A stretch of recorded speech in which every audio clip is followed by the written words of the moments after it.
ও যুবক বলো না, বাড়িওয়ালা তো বাড়ি পাইলো, মানলাম ও তো কিছু পাইলো। ও বারাটিয়া তুমি কি পাইলা? তুমি বাড়িওয়ালার স্রোতে বাসলা কেন? নেতারা বুঝলাম কিছু পাইলো, আপনি কেন বাইসা গেলেন? আপনি কি পাইলেন দুনিয়ায়? আখিরাত তো হারায় ফেলতেছেন। আল্লাহ তো বলতেছে তোকে কিনতে চাইতেছি, ওটার জন্য একটা শর্ট প্যাকেজ দিছেন, শর্ট ছোট একটা প্যাকেজ দিছেন আমাদেরকে।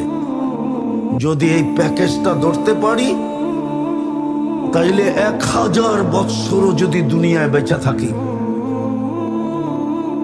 1000 বৎসর পরেও যদি মারা যাই, তারপরও এই ছোট প্যাকেজটা দিয়া 1000 বৎসরের হিসাব কিতাব চুকানের পরেও কয়েক হাজার বৎসরের ব্যালেন্স আমার কাছে থেকে যাবে।